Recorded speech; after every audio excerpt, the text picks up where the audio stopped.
So as you're all joining us, we're going to be starting in 5 or 10 minutes with today's broadcast of the Never Again Live podcast series with Meir HaLevi Weinstein. We have some great guests with us.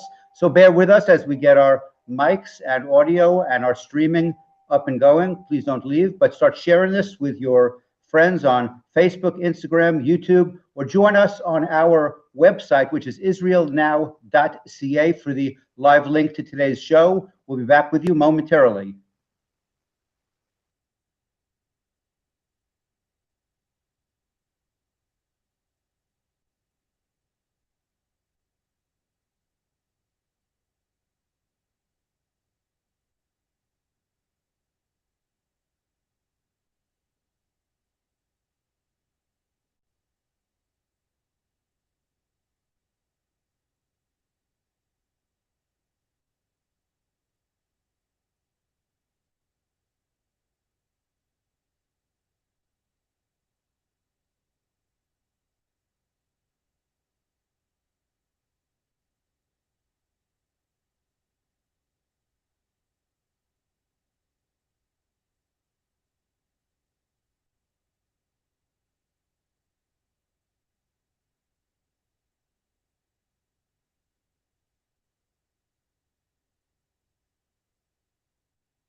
Once again, those of you joining us, we're glad you're here. Please start sharing this on Facebook and watch it on your iPhone, iPad, PC, or wherever else you can find us. We're on YouTube, we're on Instagram, we're on Facebook, but most importantly, go to our website, which is israelnow.ca. And if you just click on our website, you'll see this live stream. So without any further ado, I'm going to do a quick little intro. But before that, I did want to mention that one of our special guests who'll be with us this evening, who was not surely confirmed until not too long ago, so he's not in our intro. So before our intro, let me do a quick intro of Mordechai Kedar, who's going to join us a little bit later, who's an Israeli scholar of Arab studies.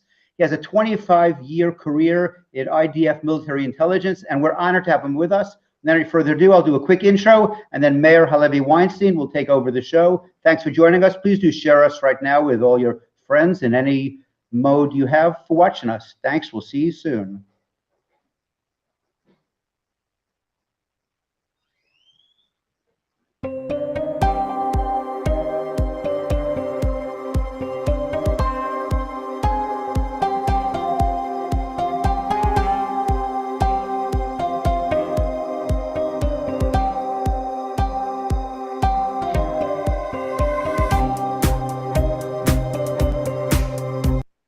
That is me in the corner, hiding out there. It's Dr. B in the studio. Meir's our host. We're brought to you at least once or sometimes twice a week during special events. Last week, we appreciate all of you who joined us for our live coverage from Israel of the elections that we're so excited to speak about tonight. And that will be tonight's topic, is the outcome of the elections.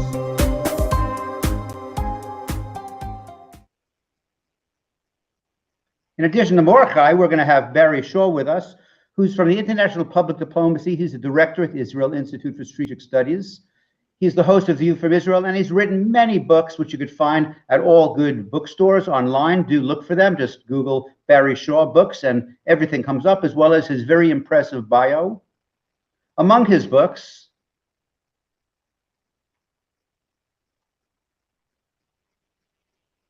is BDS for Idiots.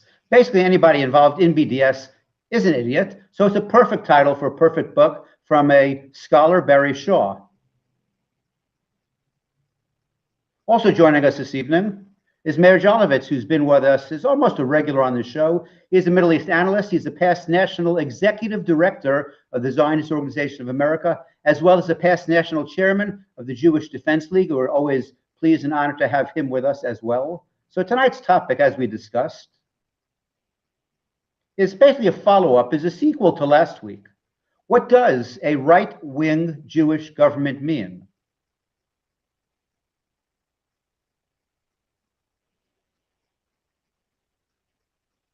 What does it mean to Israel? And less importantly, from my perspective, what does it mean to the world?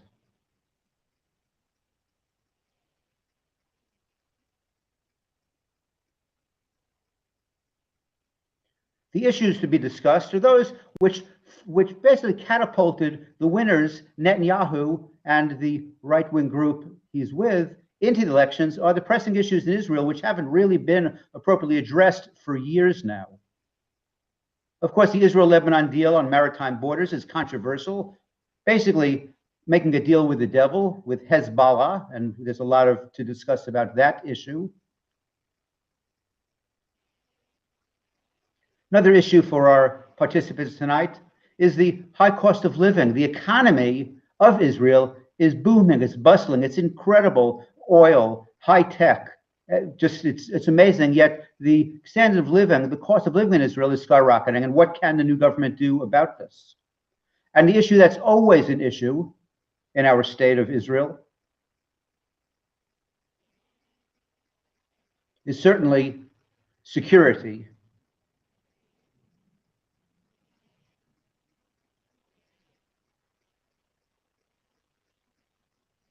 So again, we appreciate you joining us.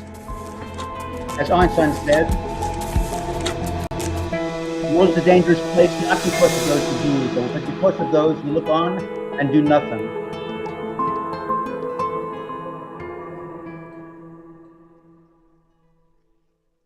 And right before I bring Meir onto the screen, I want to give a quick shout out. We've had many theme songs used before, and even 10, 15 seconds, oftentimes we get dinged for some copyright infringement. So the music you've heard in the background while we're waiting to start and during the show was contributed to us by one of our followers, somebody who follows us closely. He's in San Antonio, Texas. So if you're looking to have any music composed for your movies, for your podcast, for anything, he does custom music. He writes music, he conducts it, he plays it, and he records it.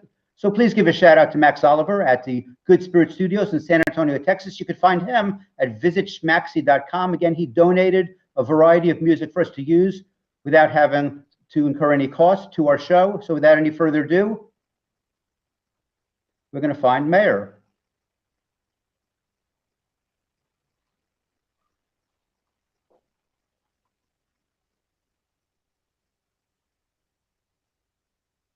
Meir, take it away. Hello. Okay. Can everybody hear me? Okay, good. Thank you very much, everyone, for joining us. These are historic times that we're living in right now. The elections in Israel, a knockout blow to the radical left. The Meretz party is no longer in. They try to portray themselves as the moral authority. But people on the Jewish right in Israel, they're in now. The religious bloc is over 30 seats now. That's a tremendous accomplishment. Netanyahu got tremendous support as well. We're looking forward to a new era for the Jewish people and for Israel. So we have to discuss what is the definition of a right-wing Jewish government. I don't even really like using the term right-wing, just a proper Jewish government, a proper Jewish state. We have great guests with us who have been advocating for years for Israel and combating the mudslinging at our camp. So without further ado, I want to bring on some of our guests and we'll discuss the issues. Barry Shaw is with us. He's written extensively about this issue. Barry, are you there? Can you hear me? Yep, I can hear you very well, Meir. Thanks for having me on. Very good. It's great to be with you. Good. And when I return to Israel, I look forward to meeting you personally. Barry, yes. What is your take on this election? You've written extensively on this matter. You know what the left wants? They want a state for all its citizens. That's what they say. And they don't want to have really a Jewish state. They're not really interested in that. So how would you define what a Jewish state and what are the challenges that you see? Well, I'm going to leave space, if you allow me, to my friend Mordechai Kedar and also Meir to really go into defining what is a right state. But I want to give them an introduction by talking about something that's been happening. I want to widen it out globally.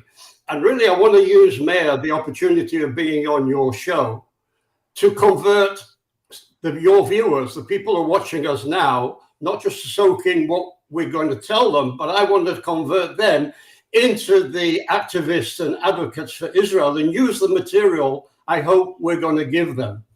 So I would like to start this way. If you've noticed what's been happening recently in Europe, about a month or so ago, the Swedes went to their elections and they switched from left to right. And then a week or so after that, the Italians went for their elections and they swung from left to right. Then we had our elections and we swung from left to right. And in a day or two, the Americans are going for their elections. And if they have any sense, but the polls seem to look this way, they also are going to move from left to right. One of the points that I want to raise here is why this phenomenon is happening. It's not just in Israel. It's become, I don't want to call it a global one, but let's say European Israel one. But also, I want to address something before you get to it. And we're already hearing it. I'm warning you, we are going to hear more and more from some of our enemies and people from the left accusing us because we chose, by 60% of the population in Israel, in any case, right of center, we're going to be accused of being a racist country now. But I just, I don't know if you know it or not, but I do a lot of strategic research.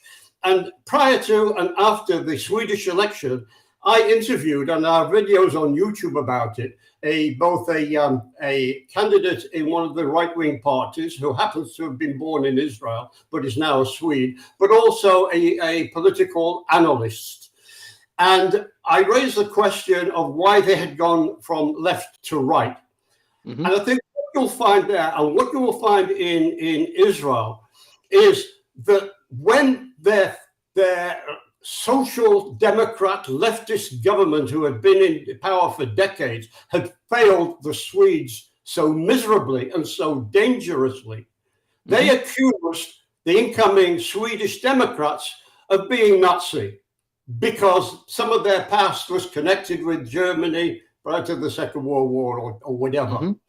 Then you got the same phenomena in Italy, who elected their first female prime minister, who believes in a free economy, who believes in rights and everything. And what did the failed left do there, both the politicians and the media? They accused her of being fascist because her party had some roots with Mussolini.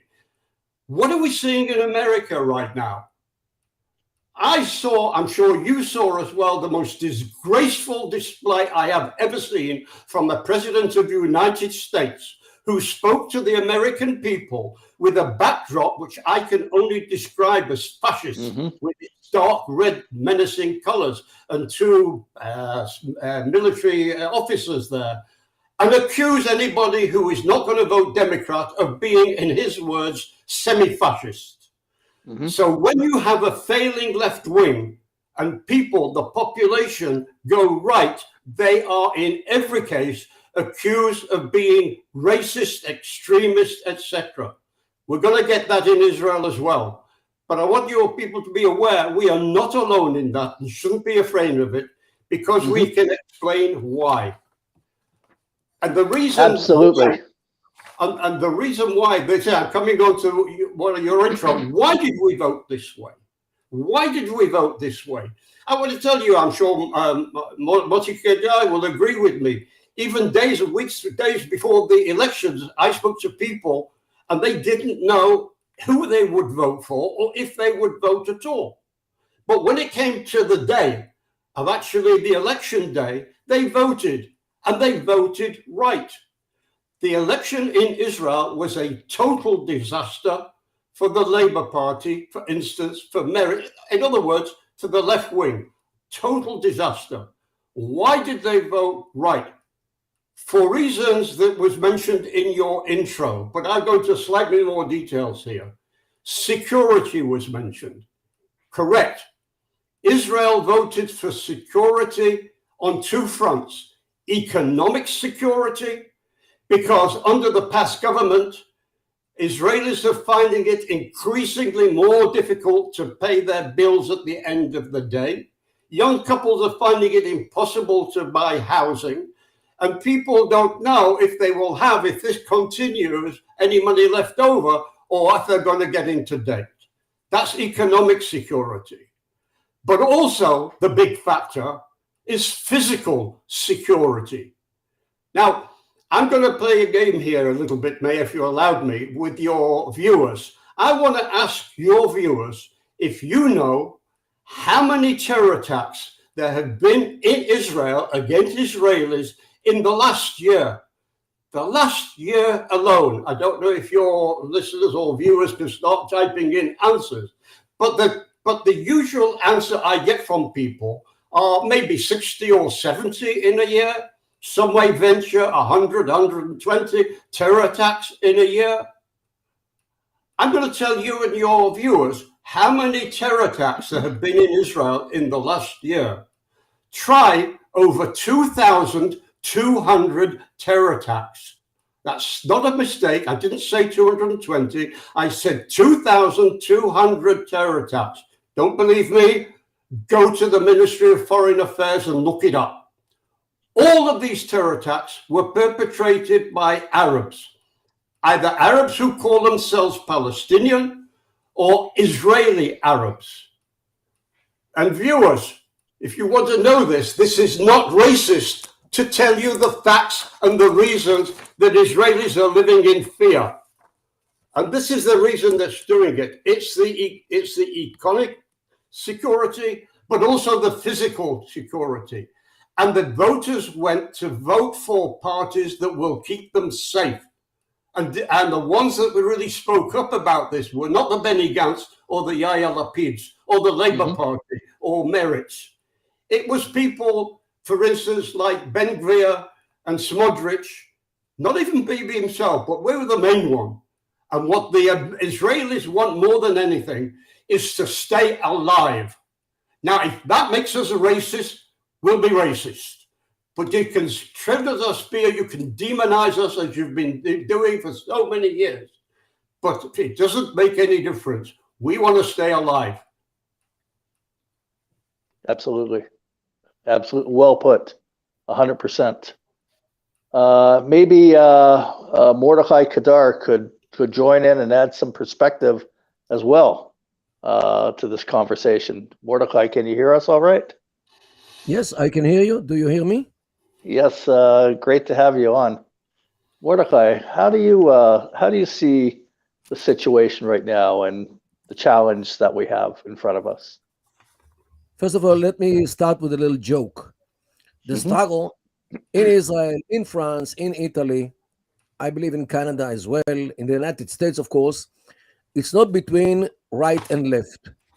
It is between right and wrong. And we all should bear it in mind. This is one thing. Second thing, before I get to the issue of this meeting, I would like to, maybe I'm not announcing, but there are very good news coming from Iran. The rebellion, which started like 50 days ago, almost like seven weeks and even more, when this lady, the Kurdish lady, Mahsa Amini, was murdered by the regime. So far, the whole country is burning. Demonstrations everywhere, in every town, every city. The number of casualties, unfortunately, is estimated by hundreds already. And the more casualties there are, the more people are determined to get rid of the regime. This time, it is something different from the previous times.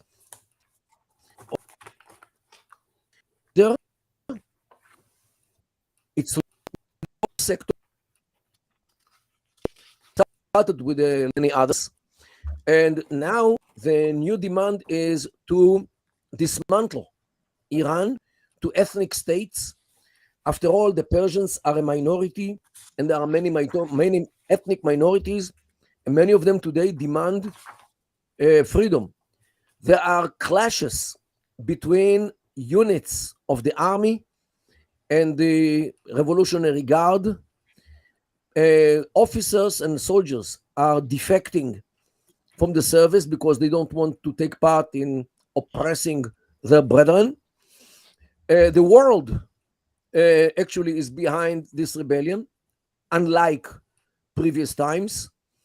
And many parameters are different this time compared to previous times. And maybe this is the round of riots in Iran, which might bring down the Ayatollah regime and maybe even fragment the state to ethnic states, just like what happened with the Soviet Union, which was divided to 15 states, Tajikistan, Uzbekistan, and so forth, or Yugoslavia, or Czechoslovakia, which were all divided according to ethnic lines. The same thing might, and in my humble view, it is inevitably will happen, and maybe it is actually happening right in front of our eyes. And for Israel, it means, I would say, even the redemption from the Iranian threats, because the same thing which happened with the Soviet Union, because when the Soviet Union collapsed in 1989, the whole Warsaw Pact also fell apart. And some of the countries actually joined NATO, like Poland and East Germany, which is now part of Germany. So the same thing will happen here. The empire which Iran succeeded to build through the last couple of years, means with Iraq, with Syria, with Lebanon, with Yemen, with Gaza, will actually fall apart. And the situation of Israel in this Middle East will be much better compared to what we see today. So I open with this, and this, of course, this district of Iran, which now is fighting for freedom, for independence, and since I support them wholeheartedly in the media by tweeting their tweets and all kinds of videos which come out from the Ahwaz, they actually sent it to me with a dedication. And one day, maybe if you hear that the Iranians actually want to target me, just like they try to target Salman Rushdie, you know why. However, following your Meir line, I go with this. Okay? Right. 100%. So if anyone tries to mess with me, he will have to mess with my gun as well. So Absolutely. This is our approach. By the way, 2 months ago there was the ICT, the International Center Against Terror here in Israel holds his annual conference every year in September in Herzliya. So I attended there, and one of the participants asked me, what is this gun which I go with me? So I said, look, at some point, policy against terror should use real means. And of course, this is what we might use as a policy against terror. Ladies and gentlemen, and after the introduction of Barry Shore, my dear friend, yes, definitely he's right. However, if I read correctly what happened in the last couple of years here in Israel, is what happened is the Arabs, the residents, the citizens of Israel, especially the young generation, those kids who are more or less 20 years old, started to feel that they are the Ba'alei Bayit, means the owners of the Jewish home.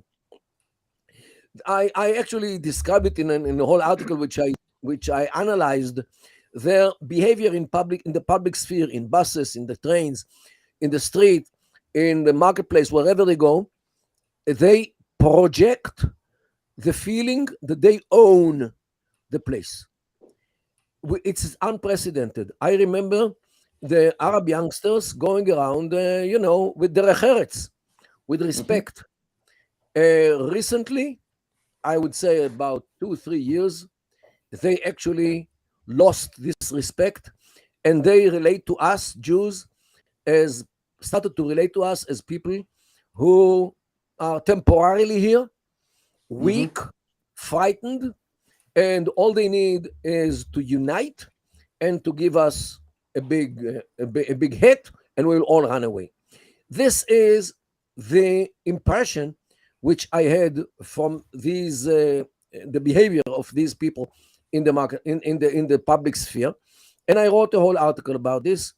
Of course, there were people who agreed with me, people who do not agree with me, but definitely this is this. We saw this feeling that they are the owners of the Jewish home, of course, in May 21, last year, like a year and a half ago, in the riots in Lod, in Jerusalem, in Akko, where my friend Abi Har-Even, Professor Abi Har-Even, was burned to death by these jihadists.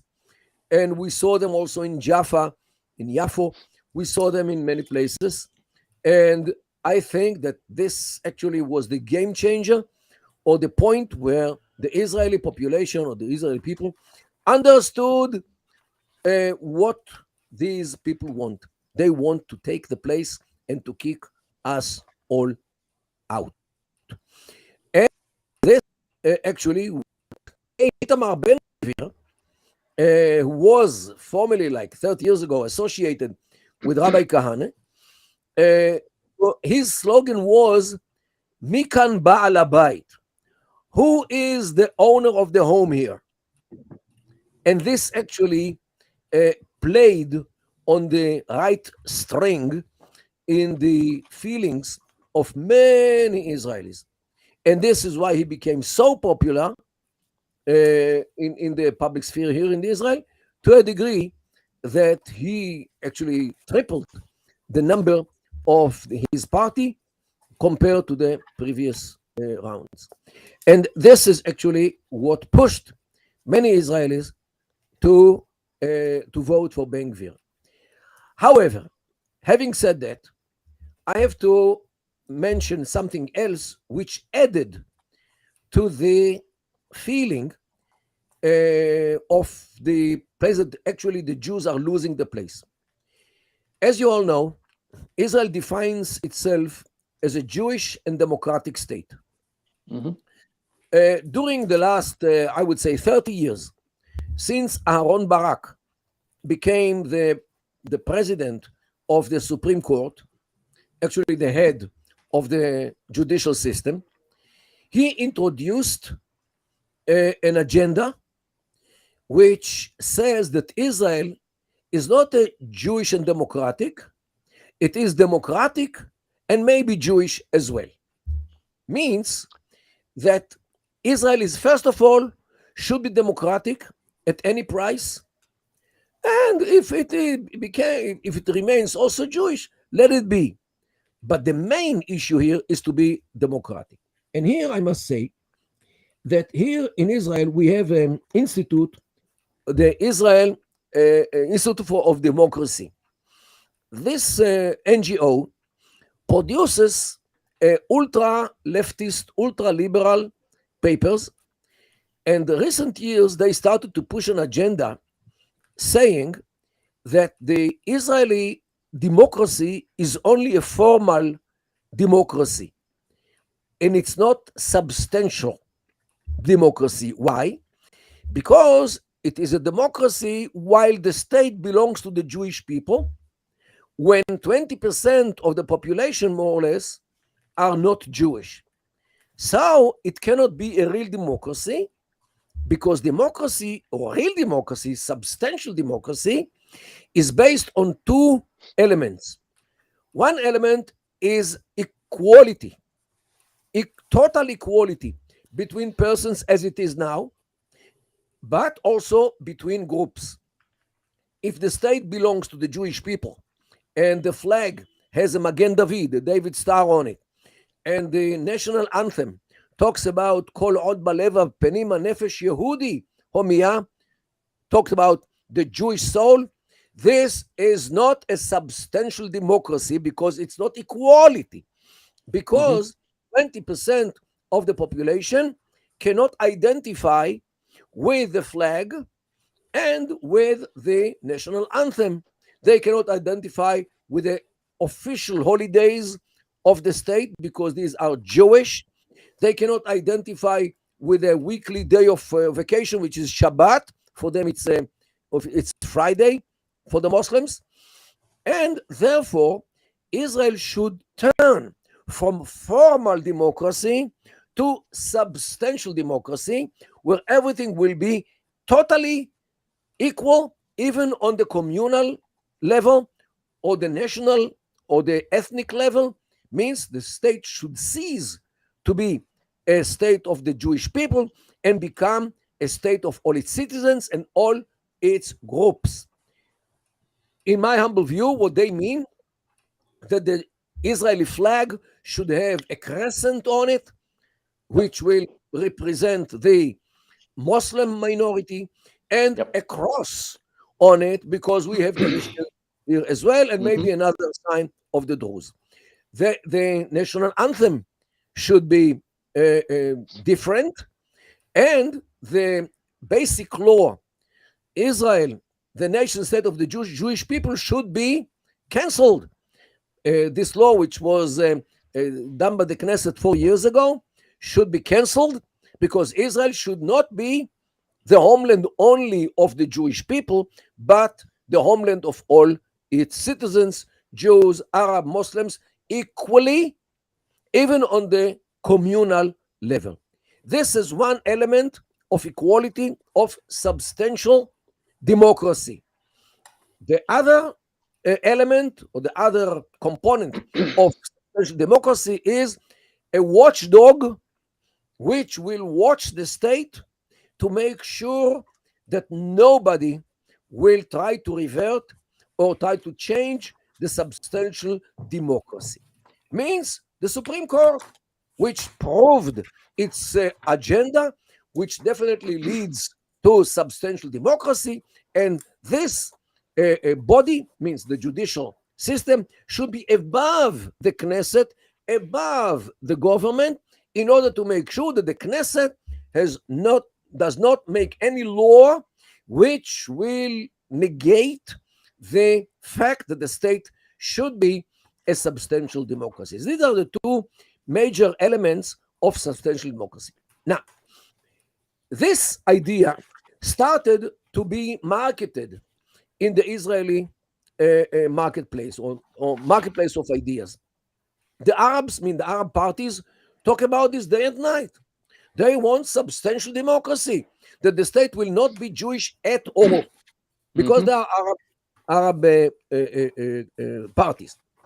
Meretz party adopted this idea more or less.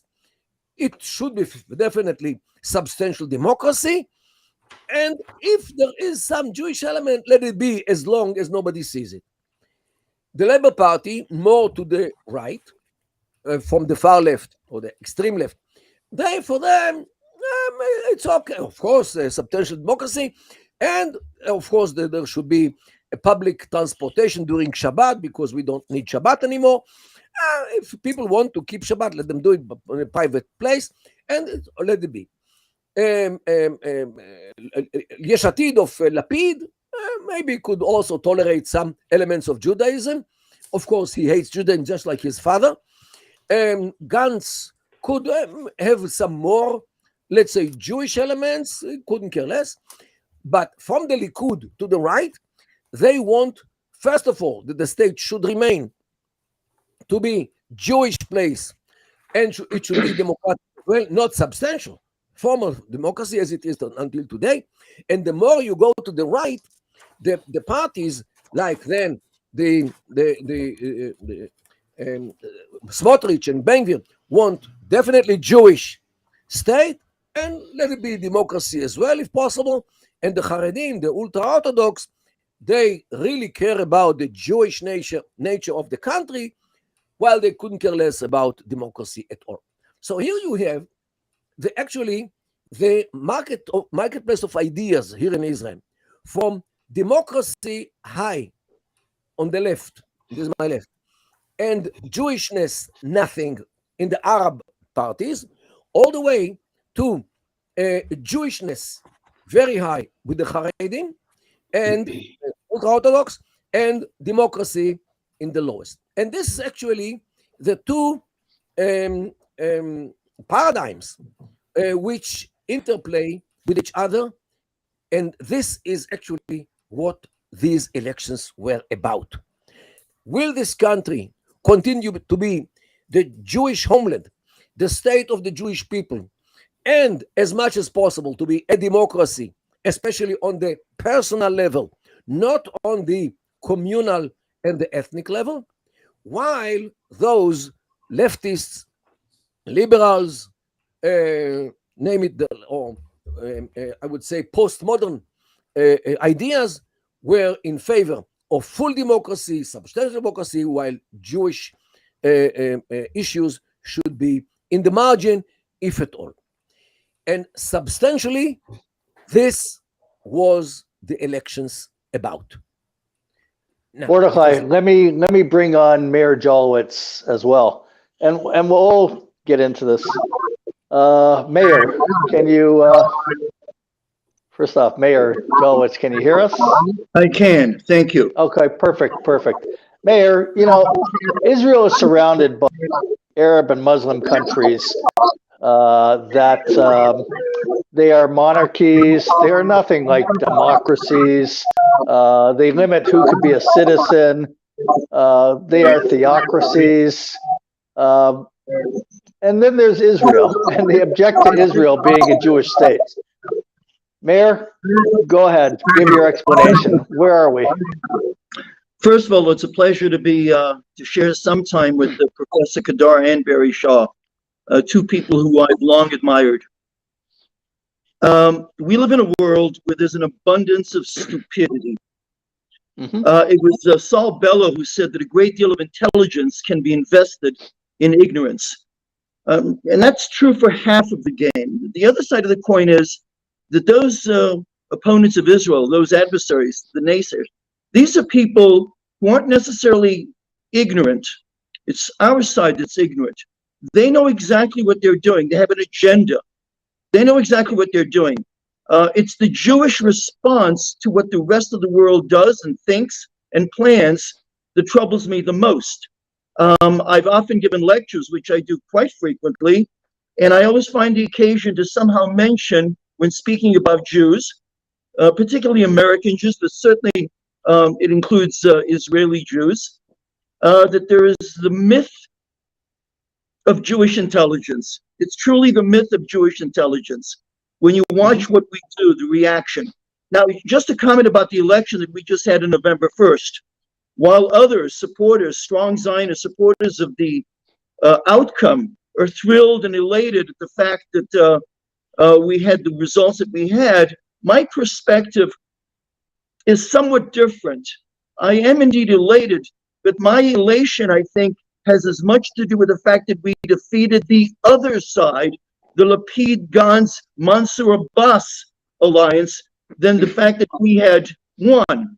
Let us not forget, and I'm sure that everyone on this chat understands, that the prime minister who we just re-elected, soon to form a coalition, is the same person who we criticized time and again over the years, the fact that he's the one who gave Hamas one ceasefire after another.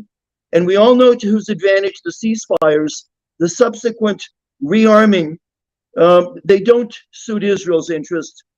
The notion of victory seems not to be spoken about anymore.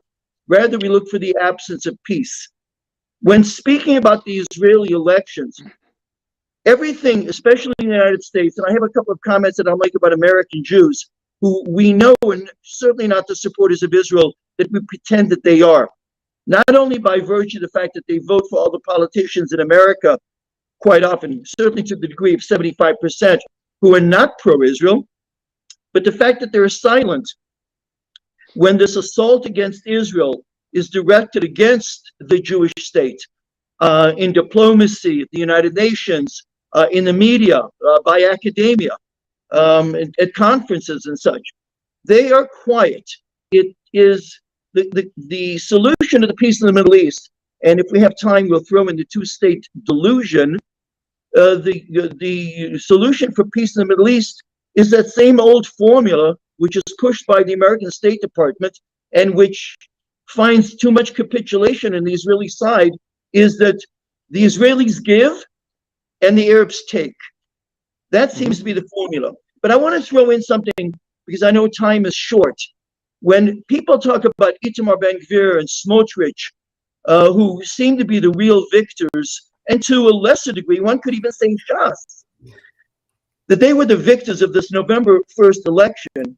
But all of a sudden you have, particularly in the United States, amongst American Jews, I lecture weekly, and people talk about the fact that this is a party that represents the worst of Israel. It's right-wing, it's religious. it's fascist, and so on and so forth. And the reality is, it's the opposite. And I just want to bring to everyone's attention something that we all know, but we don't talk about often enough. In Israeli elections, there are 4 disqualifiers which would prevent a party from running in a democratic process. Now, we can go back, and I won't, to the fact that in 1988, the party that was banned was, of course, the Kach party with Rabbi Meir Kahane, while at the same time there was a challenge for Mohammed Miyari and his Progressive Peace Party. The Supreme Court seemed to think, and the election committee seemed to think that they were okay, but it was Kahane who was the fascist. Well, the law in Israel is quite specific in suggesting that there are 4 elements which disqualify a party from running for office. And they are, and it's quite simple: 1, the negation of the state of Israel as a state of the Jewish people; 2, negating the democratic nature of the state; 3, incitement to violence; and 4, support for any armed struggle against the state of Israel. On every one of those counts, none of the 3 Arab parties which ran in this election should have been allowed to run. None of them. But the discussion isn't about them. The discussion is about the Jewish so-called extremists. It is insanity. And we have played to that insanity by virtue of the fact that it's our nature. I said once before, I don't think that I was original in this thinking, but nonetheless, that you can take the Jew out of the galut, but you can't take the galut out of the Jew. And it's tragic. What happens is we found ourselves on the defensive. Our murderers, are on the offensive, and we attempt to try and defend ourselves. It's truly a remarkable juxtaposition of where we ought to be. And as I said, it's because we have an abundance of stupidity that rules the roost. There was a book and then a documentary that was made, it was written by, and then later became a documentary by Professor Alan Dershowitz. I'm no fan of his, but nonetheless, the book was, and the documentary, The Case for Israel. And in essence, it was a defense of Israel's right to exist as a Jewish state. And let's not pretend that any of the Arab world has recognized Israel's right to exist as a Jewish state. They have accepted those nations that have, and we keep talking about Benjamin Netanyahu himself in one of his promos on social media just 2 weeks ago, talked about the fact that he brought peace treaties, his term, peace treaties with the Gulf states. There is no peace treaty with the Gulf states. There's a normalization of relations, and we are being misled. Those nations which we are told recognize Israel, well, they recognize Israel de facto. They don't recognize Israel de jure. And it's an important fact that we need not forget. But to come back to the bottom line is we try to convince the United Nations, by virtue of the fact that we've done so much as far as technology is concerned, we've invented we actually allow Hamas leadership to come into our hospitals for surgery at a time when rockets are falling in Israel. We're a good people, we're a kind people, and therefore the world will like us. And if you look at the last 20 UN resolutions which targeted Israel, those 20 resolutions, on average, because it's not always exactly the same, but on average, the vote against Israel has been 113 to 11.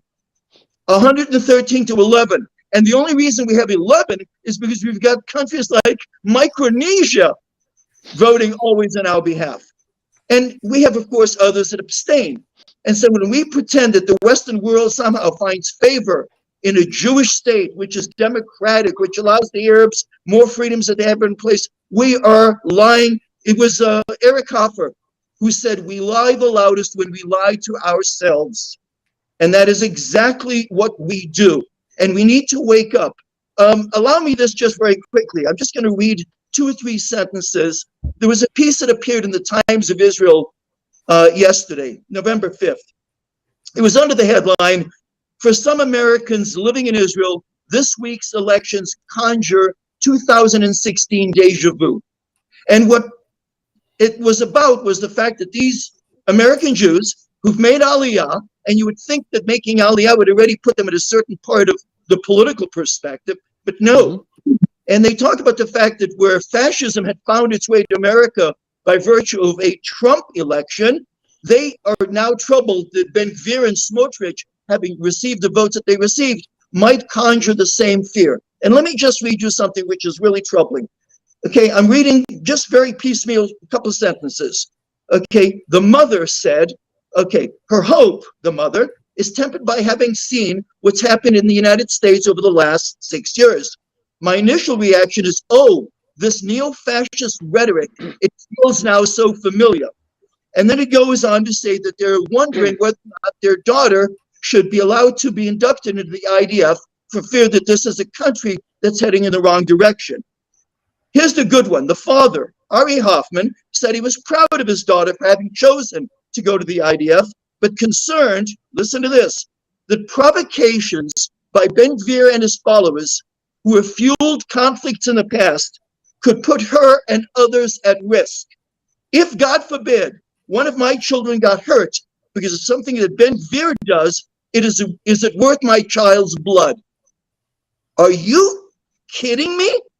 Are you, wait a second, the Arabs who actually paid by the Palestinian Authority to murder Jews, was there any comment made by these people? Was a accusatory finger pointed at the murderers? No, it's the IDF, the defense against those murderers.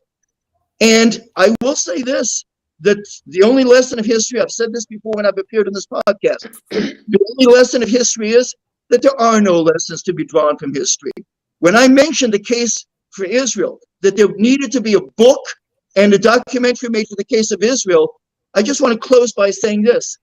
As an exercise of stupidity myself, I said, I'm going to Google the case of Austria, the case of Australia, the case of Sweden, the case of the United Kingdom, to see how many documentaries were actually written or produced in order to show why England had a right to exist. And there was nothing.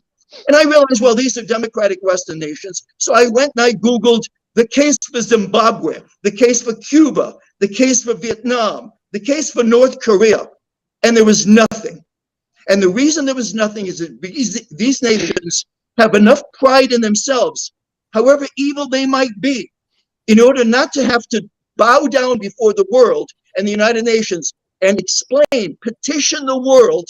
Imagine Israel petitioning Burundi to vote with them that they have a right to exist. And what happens if we don't make case well enough? We are a troubled people. The victory for the Ben-Gvir, Smotrich was, in fact, as Professor Kedar said, a lot to do with what happened, I believe, in May of last year, that we did see in Israel for the first time a fifth column, which has actually produced an understanding that the Israeli Arabs aren't the loyal citizens that we thought they were. And one last comment, this notion, and even Ben-Gvir himself has said, he shouted down a few of his supporters who were yelling, Mavet la'Aravim, death to Arabs. And he said, no, it's Mavet for the terrorists, for the jihadis. That otherwise there was no hatred towards Arabs. And the question I would ask, it's rhetorical, of course, is, and how about those Arabs who don't have blood in their hands, but when a Jewish soldier is murdered in cold blood, they celebrate. They take to the streets. They pass candies out. They launch fireworks into the skies. They go to social media and they celebrate, knowing that their celebrations are ignored by the United States and the rest of the Western world, which continues to finance the PA and its assault on everything that you and I hold dear. We need to wake up. We need to wake up, and I fear that despite these victories as we had on November 1st, it's not enough. It's not enough. Thank you. I'm going to throw a question, and everyone could jump in and answer it. we witnessed during Ramadan, last Ramadan, where we are told it's a holy month for the Muslims, and they gathered lots on the Temple Mount, and they had Hamas rallies, and they were chanting death to Jews. They were mentioning Khaybar, Khaybar, Khaybar, Ya Yaqud, the armies of Muhammad are coming for you. And like Mayor JOLOVITZ said, whenever there was a terrorist attack and Jews were murdered, and I was there when the attacks happened in Hadera, in Beersheba, in Tel Aviv, in Elad, and in Elad when they butchered Jews with axes. In Jenin and other places, there were these massive celebrations, giving out candies and cake and pastries and fireworks, and it was just unbelievable. And in these Arab villages, there are in the territories in Judea and Samaria, there are these red and white huge signs that say, "No Israelis allowed," warning, as you're making it clear today. You can't, in other words, you're taking your life into your hands if you want to stop off on the highway in one of these towns and think you could go in and grab a Coca-Cola or a coffee or something like that with those signs. With this new right-wing vote that we see, a Jewish right-wing vote, that's what they call it, are we expected to see the formulation of a government by Netanyahu that if there are going to be these Hamas rallies on the Temple Mount, that he will order the police or the IDF to go and shut it down completely, that can't be allowed, and that these celebrations, that there's going to be consequences? I'm throwing the question out for all our guests. Okay, directly answering your question, my answer is I'm not sure. And the reason I do that is because I remind myself of the opportunity that Benjamin Netanyahu had when we had the most pro-Israel president ever, Trump. And Benjamin Netanyahu was given an opportunity to, as we say, annex or claim sovereignty over Judea and Samaria. And he had the green light from President Trump. But he didn't do it. Right. He didn't do it because he said he didn't want to rock the boat with the Abraham Accords or whatever. But despite that, it wasn't Bibi that initiated the Abraham Accords. It was Donald Trump with Jared Kushner and others as well, and Lieberman. They're the ones that initiated the Abraham Accords. But he was worried about the Arab response to that. So I'm not sure whether Benjamin Netanyahu now, even when he's backed with a Jewish Zionist backing, would take an affirmative step, whether it's to do with the Temple Mount or, again, to do with Judea and Samaria. Let me just add a point here, if I may, Mayor. Yep. Yes. I think one of the reasons that led to the ascendancy of people like Smotrich and Ben-Gvir was in fact to do with Judea and Samaria. Because if you're talking about a political movement, the Jewish Zionists is to do with the land, our ancient biblical land. And what Benny Gantz had been doing together with Yair Lapid was quite clearly schmoozing up Mahmoud Abbas, possibly to trying to get him into the mode of a genuine peacemaker, to the extent that Benny Gantz invited Mahmoud Abbas to his private home in Rosh Ha'ayin.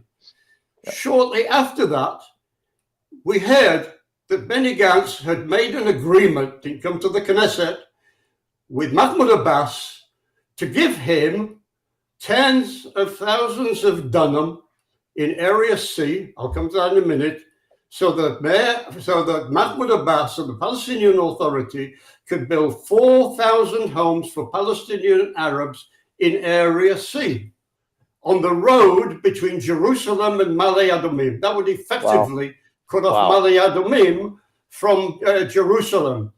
I want to remind you and your viewers that Area C, according to the Oslo Accord, signed on the White House lawn, witnessed by an American president, the European Union, even Russia, the United Nations signed up on it, which said that Area C remains under strictly Israeli civil and security administration until such time that the Palestinians came to us and became genuine peacemakers, prepared to live alongside us in peace. Benny Gantz gave away parts of Area C. We're getting nothing in return. What happened a few weeks after that?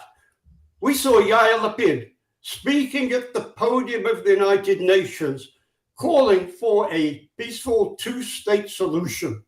And he was followed by Mahmoud Abbas, Benny Gantz's new friend, who went to the podium of the United Nations, didn't mention anything about Jews, peace or whatever, but accused us of committing 50 massacres.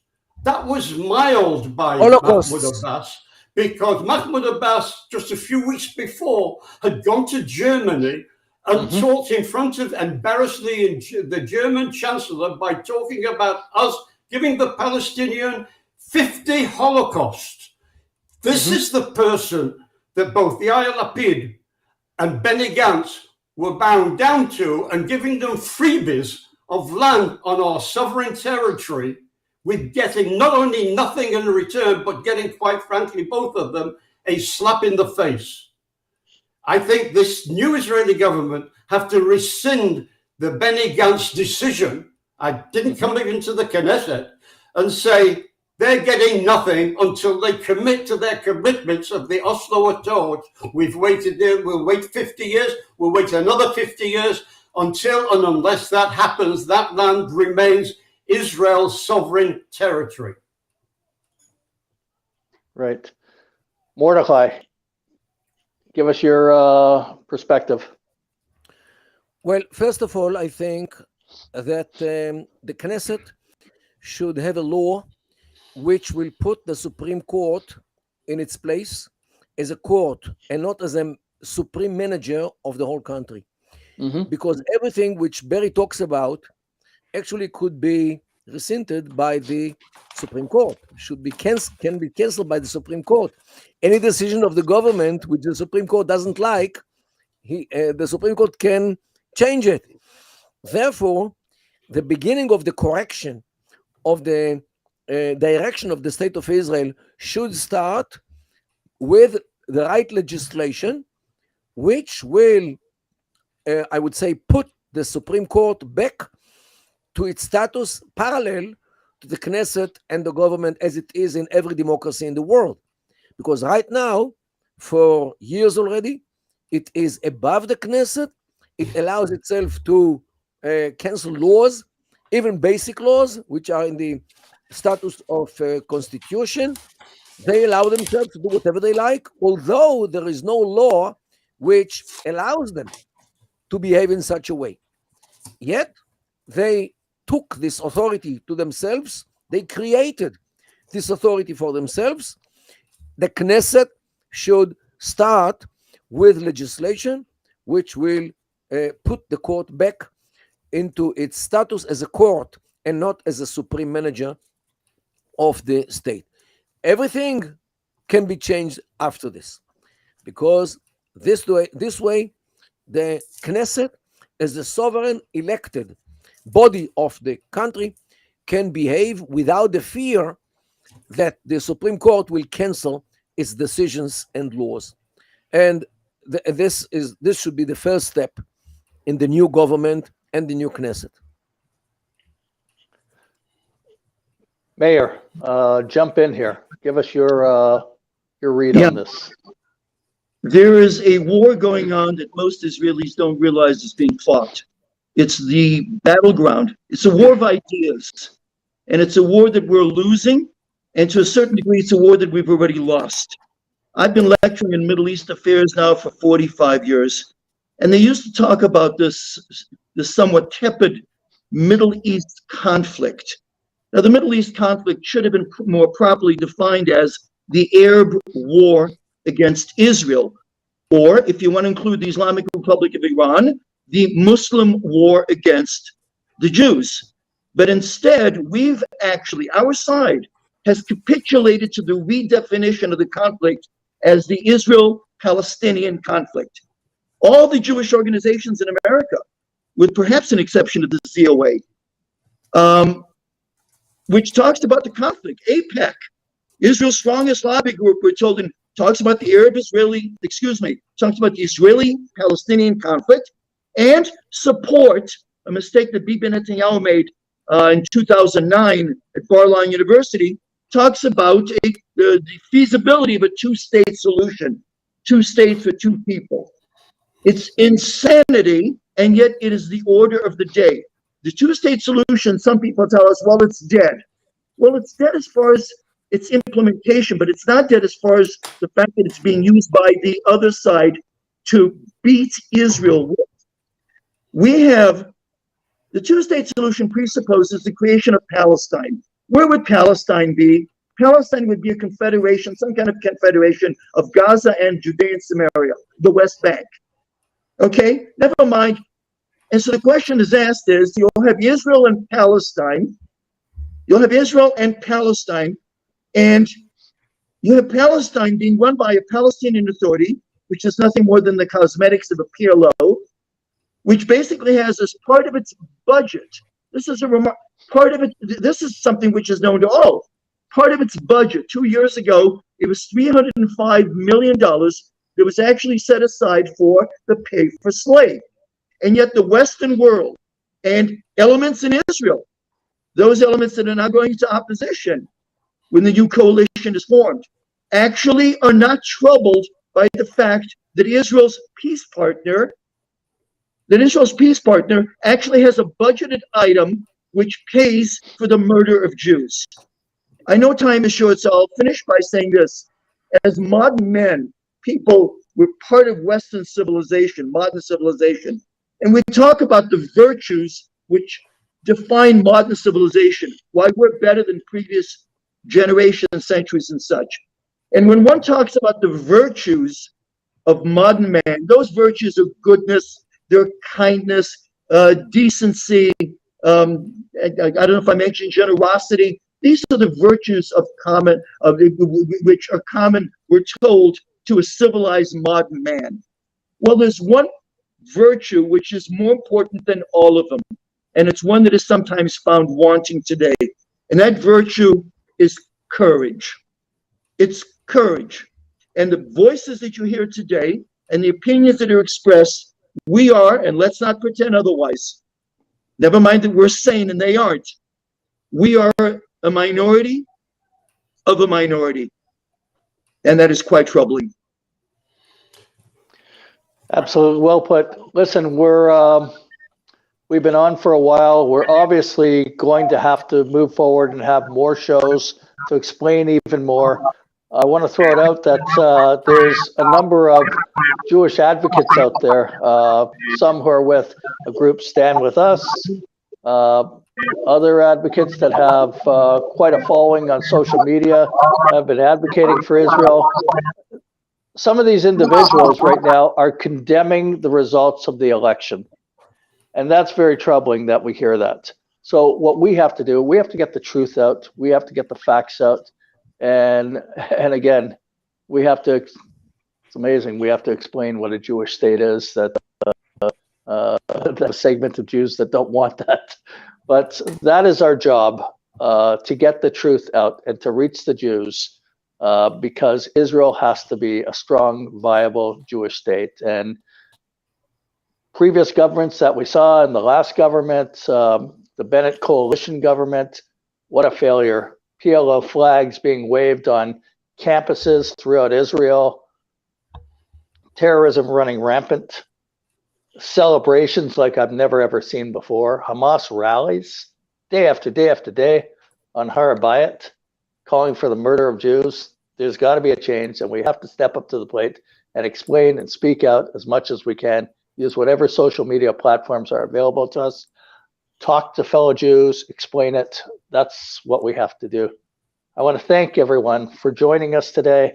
There will be more to come, obviously, but we look at the results and we feel good about it, but we know there's a lot of work to do, and there's a lot we have to explain, and that's what we do. So thank you, everyone, for joining us, Thank you, Mordecai. Thank you, Barry. Thank you, Meir. Thank you, Gary, in the studio. Thank you very much, and we'll have you on more often. Thank you. Right, with your permission, I'm going to let everybody come on and say one closing comment. Sure. So gather your Absolutely. thoughts. You're all going to be on, then we'll close it down. Mordechai, we'll start with you. In the Middle East, peace, temporary peace, is being given to an entity only if it is powerful, threatening, dangerous to mess with, and invincible. If Israel is such a country, powerful, invincible, it will have temporary peace. However, if Israel will be invincible, powerful, threatening, temporary peace forever. Amen. Okay, Barry, close it down, then we'll go to Meir, then I'll close it up. First, I want to say that Mayor Jay over there, I'm sure he's a twin brother I never knew about, because everything he said was going through my mind, and then he opens his mouth and mentions them. There's so much more, like you said, Mayor W, that we got to talk about we didn't get in this show. There are things that your viewers can really get hyperactive, like what you were suggesting, and also Mayor. They have to get hyperactive. And they have our help over here prepared to give them all the materials that they need for whatever arguments or objections or lies and demonization they come across. We're here to help them as well, because it takes a network to defeat a network. And believe me, there is a very expensive global network acting against us right now. We need the help of all your viewers. Amen. Mayor Jay? Let's close his mic.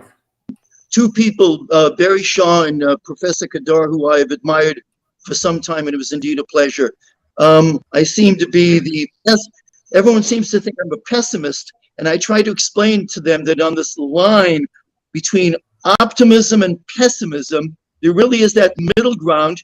It's called realism. And it's important that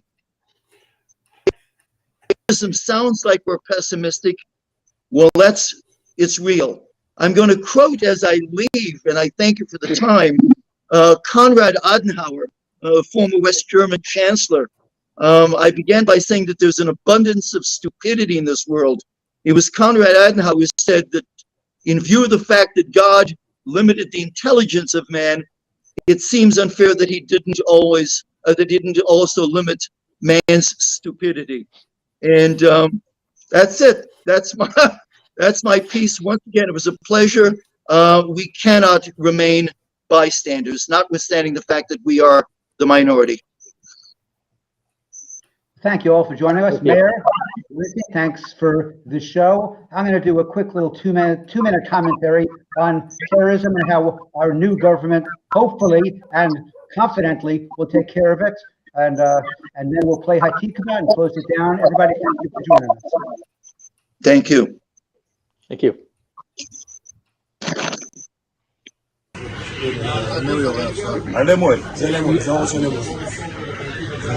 Hold on. Be right back. Don't go away.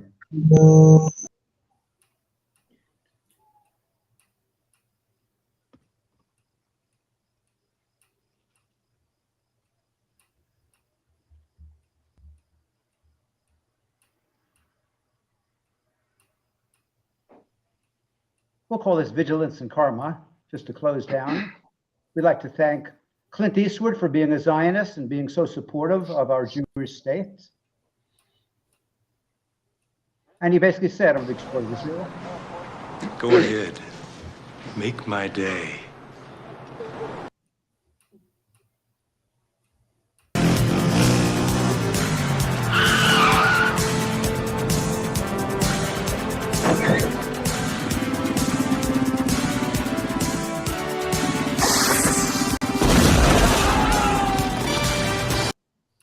I watched Prime Minister Netanyahu's speech before Congress and saw a man who loves his country with all his heart and soul. I ask you to vote for Prime Minister Netanyahu on Election Day. And they did.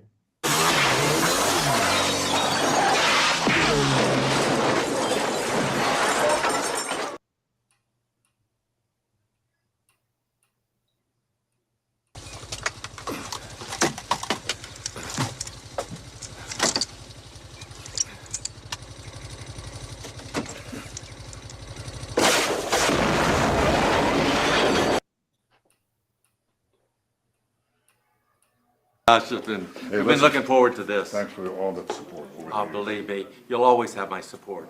It's You know, deeply and- appreciated. And this is the karma side of vigilance.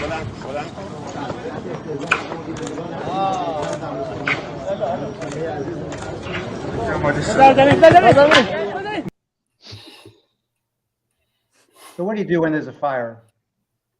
Of course, grab those marshmallows. Speaking of karma, this is karma with a C.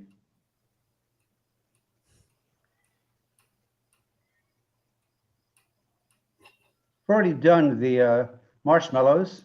So let's do some wieners on this one.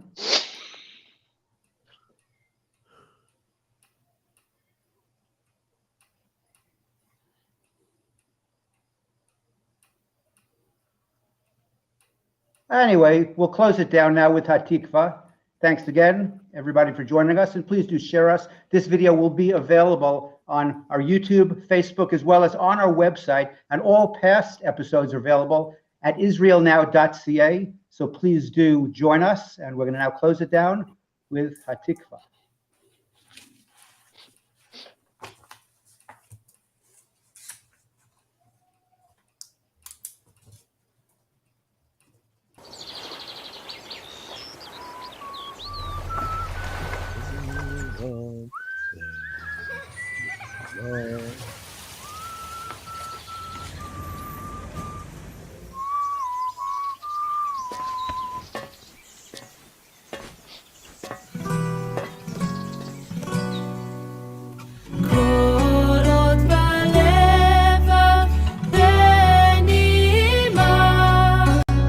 נפש יהודי הומייה ותן מזרח קדימה עין לציון צופיה עוד לא אבדה תקוותנו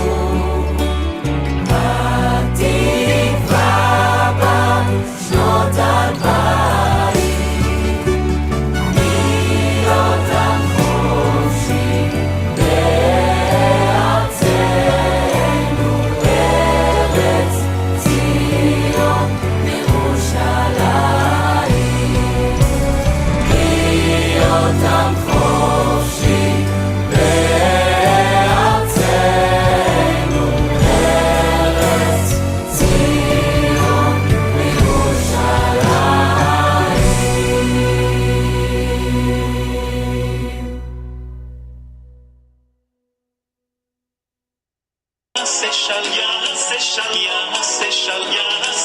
Shalom aleinu ve'al kol Israel